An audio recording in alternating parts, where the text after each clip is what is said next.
Institut for Design og Kommunikation tilbyder en række kurser, der understøtter de enkelte processer i udviklingen af et arkitektonisk projekt. På bachelordelen udbydes blandt andet 3 obligatoriske kurser, et i grafisk produktion, et i 3D-modellering og skitsering og et i lys og materialer. Derudover tilbyder instituttet en række specialiserede kurser, som kan tilvælges af de enkelte studieafdelinger. Kurserne giver en indføring i brugen af digitale værktøjer og processer i forbindelse med gennemførelsen af et studieprojekt. Et typisk studieprojekt består af en række delprocesser, der er med til at udvikle projektet i den rigtige retning. Afhængig af den valgte metode kan den samlede proces selvfølgelig variere en del, men i grove træk kan et typisk projekt deles op i 5 faser. Projektet starter med indsamling af et baggrundsmateriale, der ligger til grund for projektet. Det drejer sig om fotos, kortmateriale og anden informationssøgning. Herefter starter den egentlige idégenerering, hvor der skitseres og projektet tager form. Efterhånden som skitseringsprocessen udvikler sig og projektet bliver mere og mere detaljeret, udbygges model og tegningsmateriale. De endelige tegninger trækkes ud af 3D-modellen og efterbehandles, og samtidig renderes der billeder, der efterbearbejdes til endelige visualiseringer. Når materialet ligger færdigt, samles det til en præsentation i form af planche, digitalt slideshow og model. Kurset i grafisk produktion ligger på første år og omhandler layout, billedbehandling, vektortegning og scanning. Det giver en indføring i at udforme et præsentationsmateriale, der redegør for et projekt i tekstbeskrivelse, billeder og diagrammer. Billedbehandling giver mulighed for at retouchere, farvejustere, afmaske og scanne tegninger, fotos og grafik, så de fremstår som færdigt materiale og kan bruges til en præsentation. Herefter sættes de enkelte elementer og tekst op i et digitalt layout-program til en endelig plakat. Samme proces kan bruges til opsætning af portfolio og andre grafiske præsentationer. Kurset i 3D-modellering og skitsering ligger på første år og handler om at blive fortrolig med et 3D-program og bruge det sammen med analog tegning i en skitseringsproces, hvor der opstår en vekselvirkning mellem de forskellige medier. På baggrund af en digital skitsering i en 3D-model printes visualiseringer, som derefter bruges til en videre analog skitsering.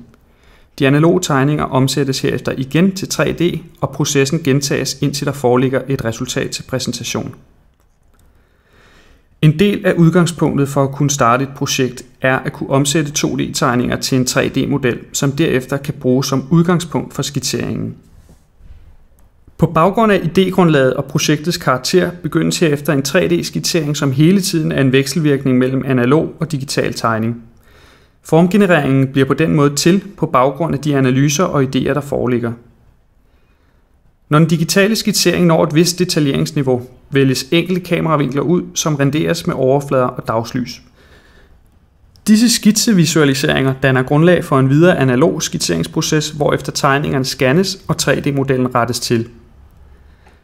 Når projektet har været igennem skitseringsprocessen, foreligger en 3D-model, der bruges som grundlag for de endelige visualiseringer og tegninger. Planer, snit og opstalter kan trækkes direkte ud af 3D-modellen og efterbehandles med stregtykkelser og toninger i et 2D-vektortegningsprogram. Herefter er de enkelte tegninger klar til opsætning på planche eller digital præsentation. På baggrund af samme 3D-model genereres de endelige visualiseringer, som efterfølgende færdiggøres i et billedbehandlingsprogram. Præsentationen på kurset er digital, da layout og opsætning af planche allerede er blevet behandlet på kurset i grafisk produktion. Der arbejdes med forskellige præsentationsformer, fra digitale slideshows til mere dynamiske præsentationsformer, der også kan bruges direkte som portfolio og hjemmeside. Kurset i lys og materialer ligger på andet år og handler om at forstå, hvordan lys og materialer opfører sig i den virkelige verden, og om, hvordan man kan simulere det digitalt. Der fokuseres på at lave endelige visualiseringer, som viser de arkitektoniske intentioner, der ligger til grund for projektet. Billeder, som ikke nødvendigvis er fotorealistiske, men som har et abstraktionsniveau, der gør arkitekturen aflæselig. Der medbringes en 3D-model fra et tidligere studieprojekt, der bruges som udgangspunkt for kurset i lys og materialer. Der lægges overflader på trådmodellen, hvorefter der vælges nogle få kameravinkler, som efterfølgende danner grundlaget for visualiseringerne. Der tages stilling til materialiteten i projektet, og billeder af materialerne bearbejdes og lægges på fladerne. Både dagslys og kunstlys sættes i 3D-modellen i forhold til den ønskede stemning på de udvalgte kameravinkler, hvorefter billederne renderes ud til videre bearbejdning. I et 2D-billedbehandlingsprogram efterbehandles visualiseringerne. De farvejusteres, retuscheres, og der klippes eventuelt mennesker og træer ind på billederne. Til sidst i kurset sættes visualiseringerne op som en plakat med tekst og billeder af de materialer, der er brugt i modellen som et endeligt overblik over processen. De 3 obligatoriske kurser i grafisk produktion, 3D-modellering og skitsering og lys og materialer dækker tilsammen de fleste af de digitale processer, man kommer igennem i forbindelse med gennemførelsen af et studieprojekt. Man får en grundig indføring i brugen af en ophængningsplan, billedbehandling, kortmateriale, skitseringsprocesser, formgenerering, opbygning af en 3D-model, optegning af plan, snit og opstaller fra en 3D-model, visualisering, digital layout samt digitale præsentationsformer. Alt sammen værktøjer og processer, der i større eller mindre grad bruges i forbindelse med et hvert projekt, der udarbejdes på Kunstakademiets Arkitektskole.